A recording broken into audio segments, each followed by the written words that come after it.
इससे पहले वाले लेक्चर में हमने 1.4 यूनिट स्टार्ट कर दी थी, biological and cultural factors in human evolution, जिसमें से कि हमने पहले 2 पॉइंट्स को स्टडी कर लिया है, erect posture and bipedal locomotion, साथ ही साथ remodelling of face and teeth. आज हमें ये तीनों पॉइंट्स करने हैं।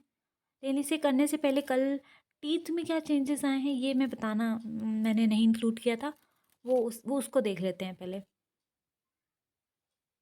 अगर हम किसी एप और ह्यूमन के जॉ को अगर हम क्लोजली स्टडी करें तो हम ये पाएंगे कि जो एप्स का जॉ होता था वो काफ़ी मैसिव होता था, हैवीली बिल्ट होता था, जबकि मैन का हम देखें तो उसने एक नॉर्मल साइज अटेन कर लिया है। एक मेजर फीचर एप के स्कल का ये है, जॉ का ये है कि ये जो टीथ होते थे, कैनाइन्स होते थे, ये बड़े बड़े होते थे और कैनाइन्स के नीचे इंटरलॉकिंग पैटर्न होता था due to a space called diastema. ठीक है, लोअर जॉ में स्पेस होती थी जिसमें से कि अपर कैनाइन्स जो हैं वो आकर इस तरीके से फिट हो जाते थे, स्पेस को कहते थे हम डायस्टीमा। तो ह्यूमंस के इवोल्यूशन के टाइम में डायस्टीमा जो है अब नहीं रहता है। ठीक है, कोई डायस्टीमा नहीं है, कैनाइन्स नॉर्मल शेप के होते हैं, इस तरीके से आउटवर्ड प्रोजेक्शन उसका नहीं होता है। तीसरे पॉइंट पे आ जाते हैं हम, expansion and development of brain.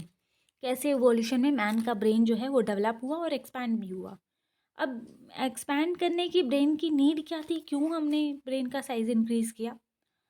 Increase in brain size से हम क्या समझ सकते हैं, increase in both the number and kinds of connections between the brain cells. यानी कि जैसे अगर ब्रेन का साइज़ इंक्रीज़ होगा तो उसमें जो ब्रेन सेल्स हैं उनका कनेक्शंस भी काफ़ी ज़्यादा हो जाएगा, इंक्रीज़ हो जाएगा, क्योंकि ज़्यादा नंबर में रहेंगी ब्रेन सेल्स और उसके अकॉर्डिंगली ही कनेक्शंस भी होंगे। एंड अगर इंक्रीज़ होता है हमारे ब्रेन सेल्स के कनेक्शन में तो it is responsible for the emergence of new kinds of mental operations. जितनी ज़्यादा ब्रेन सेल्स के बीच में कनेक्शन होंगे न्यू, उतने ही ज़्यादा मेंटल ऑपरेशंस नए तरीके के करने में एफिशिएंसी आएगी। जैसे कि क्या, thinking and using language and other operations that are fundamental to human existence. Human के एग्जिस्टेंस के लिए जो चीज़ें ज़रूरी है, जिस तरीके से थिंक करना, जो लैंग्वेज का यूज़ करना और भी जो चीज़ें हैं वो करने के लिए हमें एक मतलब ब्रेन सेल्स की काफ़ी ज़रूरत होगी, उनके बीच में कनेक्शन की ज़रूरत होगी, और जो कि हमारा तभी हो सकेगा जब ब्रेन का साइज़ हमारा बढ़ेगा। उसके बाद क्या क्या चेंजेस आए ब्रेन में इस वजह से, ये देख लेते हैं। Increase in size and complexity of cerebral cortex associated with thinking and language use. हमारे ब्रेन का एक पार्ट होता है जिसे हम कहते हैं सेरिब्रल कॉर्टेक्स। तो ये इसका साइज़ इंक्रीज़ होता है, साथ ही साथ इसकी कॉम्प्लेक्सिटी बढ़ती है, और ये जो पार्ट होता है ब्रेन का, ये थिंकिंग और लैंग्वेज के यूज़ से रिलेटेड होता है। अगर ये पार्ट डेवलप होगा तो हमारी थिंकिंग स्किल्स बढ़ेंगी, लैंग्वेज का जो डेवलपमेंट है वो भी बढ़ेगा। तो आइए डायग्राम से समझते हैं कि ये पार्ट कौन सा है। ये जो हम ब्रेन की इमेज देख रहे हैं अपनी स्क्रीन पे, इसमें से जो ब्रेन का ये ऊपर वाला पार्ट होता है, ये ब्रेन का सिर्फ ऊपर वाला पार्ट ही हमें दिखाया गया है, तो ये पूरा ही हम सेरिब्रल कॉर्टेक्स रीजन कहते हैं। इसके अंदर और भी चीज़ें होती हैं, वो छोड़ के जो ऊपर वाला हिस्सा होता है वो हमारा होता है सेरिब्रल कॉर्टेक्स, और यही वो हिस्सा होता है जो थिंकिंग और लैंग्वेज यूज से रिलेटेड होता है। दूसरा पॉइंट लिख ले।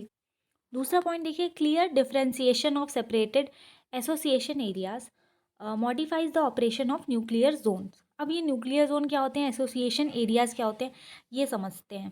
ठीक है, और आपस में अगर हम देखें तो एसोसिएशन एरियाज जो होते हैं वो न्यूक्लियर जोन से जुड़े होते हैं, आपस में इन दोनों का इंटर कनेक्शन होता है। अगर एक को भी डैमेज होगा तो दूसरे पे वो इफेक्ट शो होगा। पहले समझ लेते हैं कि ये दोनों रीजन होते क्या हैं। हमारा ये जो सेरिब्रल कॉर्टेक्स वाला रीजन है, ये फर्दर जो है कई हिस्सों में डिवाइडेड है। ठीक है, अलग अलग, जो अलग अलग कलर से आप देख सकते हैं। तो ये सारे रीजन्स क्या शो कर रहे हैं, ये एसोसिएशन एरियाज शो कर रहे हैं। ठीक है, यहाँ पे एक तरीके की नर्व्स जो आके इस रीजन में मिलती हैं वो एक एसोसिएशन एरिया बनाता है, और इसी के बीच में कहीं जो एरिया होता है न्यूक्लियर जोन होता है एक एसोसिएशन एरिया से एसोसिएटेड। हर एक एसोसिएशन एरियाज में एक न्यूक्लियर जोन होगा इस तरीके से, और आपस में इन दोनों के बीच में कनेक्शन होता है। ठीक है, और ये एसोसिएशन एरियाज भी अलग अलग तरीके के परसेप्शन से जुड़े होते हैं। जैसे आप यहाँ देख सकते हो, ये है हमारा विजुअल एसोसिएशन एरियाज, जो कि हमारे साइट या जो भी साइट वाले सेंसेस हैं उससे एसोसिएटेड होता है।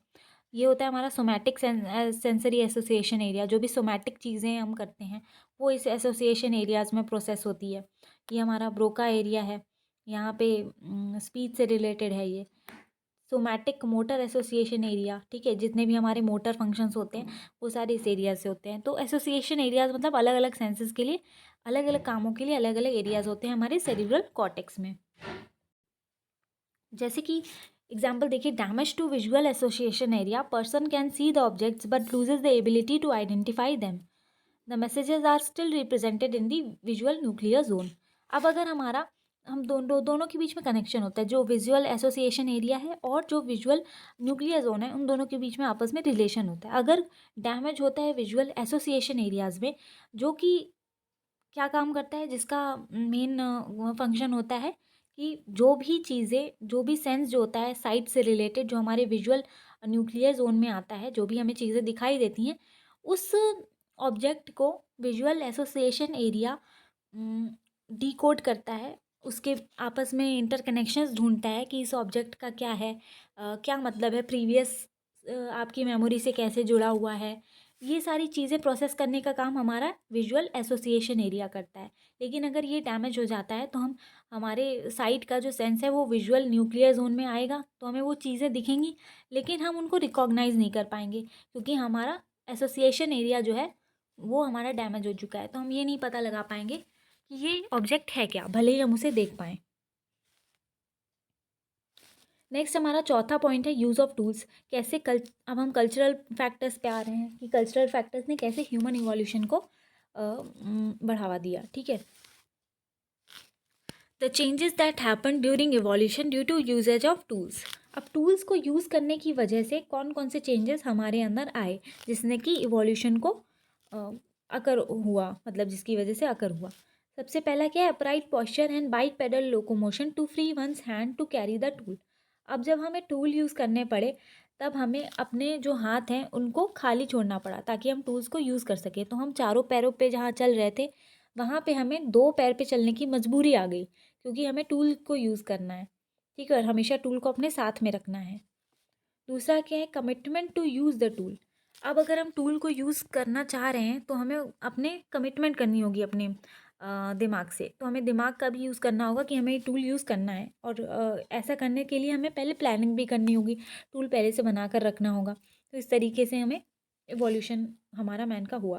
Parts of brain most needed for manipulating tools evolve. अब ब्रेन के वो हिस्से जो कि टूल्स को कैसे मैनिपुलेट करते हैं वो हिस्से हमारे इवॉल्व हुए, जैसे कि फ्रंटल लोब जो है हमारे ब्रेन का, जो कि जिसका मेन क्या होता है function, organises behaviour into sequences. Frontal lobe का क्या काम होता है, बिहेवियर को सीक्वेंस में ऑर्गेनाइज करना। Motor association areas that control finger and the thumb, finger and thumb को कंट्रोल करता है मोटर एसोसिएशन एरिया। तो ये दोनों एरिया हमारे टूल्स यूज़ करने की वजह से अच्छी तरीके से डेवलप हुए। नेक्स्ट पॉइंट है हमारा इवोल्यूशन ऑफ हैंड। अब जाहिर सी बात है, अगर आप टूल यूज़ करना है तो उसके लिए हमारे पास अच्छी ग्रिप होनी चाहिए, अच्छे तरीके से हमारे फिंगर्स मूव करने चाहिए। तो वो इवोल्यूशन ऑफ हैंड के रूप में सामने आया। पावरफुल कर्ल्ड फिंगर्ड ग्रिप, हमारी जो ग्रिप है वो समय के साथ इस तरीके से आई, हमारे पास अपोजेबल थंब आया, जिसकी वजह से हम एक ग्रिप ले सकते हैं टूल की, टूल को पकड़ना हमें आ सकता है। नेक्स्ट है हमारा कि लैंग्वेज की वजह से कैसे हमारा इवोल्यूशन हुआ। ब्रेन के जो 3 एरिया होते हैं वो लैंग्वेज से एसोसिएटेड होते हैं, और ये सारे तीनों ही एरिया हमारे कॉर्टेक्स रीजन में ही होते हैं। सबसे पहला है हमारा ब्रोकाज एरिया।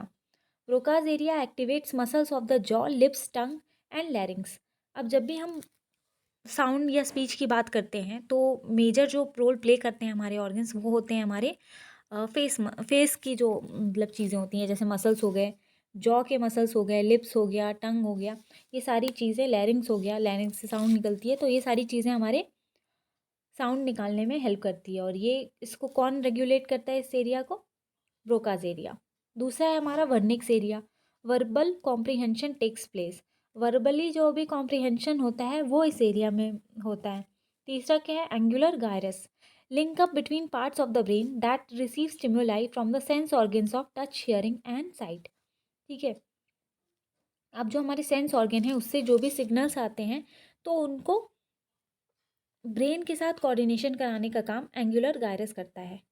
और समय के साथ जैसे जैसे इवोल्यूशन हुआ मैन का, ये तीनों एरियाज ही डेवलप हुए, जिससे हमारी लैंग्वेज जो है वो डेवलप हुई और हम इवॉल्व हुए।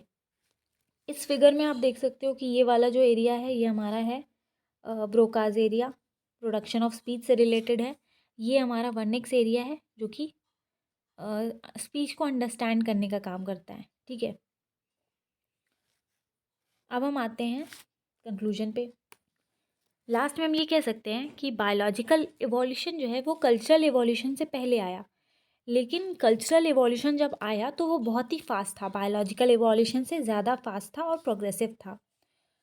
These thus two aspects of the single process of human evolution interacted with one another, hence evolution of human being is considered as biocultural evolution। ठीक है, ये दोनों एस्पेक्ट्स ही ह्यूमन इवोल्यूशन के लिए ज़रूरी थे, एक हिस्सा बने एक साथ मिलकर, इसीलिए हम एक साथ इनको बायोकल्चरल इवोल्यूशन कहते हैं। अब नेक्स्ट लेक्चर में हम इसका फर्स्ट यूनिट का जो थ्योरीज ऑफ ऑर्गेनिक इवोल्यूशन वो हम कवर करेंगे। तो आज के लेक्चर कैसा लगा ये ज़रूर बताइए। कोई डाउट हो तो वो आप कमेंट सेक्शन में पूछ सकते हैं, और इसकी पीडीएफ आपको मेरे टेलीग्राम चैनल पे मिल जाएगी, जिसका लिंक डिस्क्रिप्शन बॉक्स में दिया हुआ है। Thank you.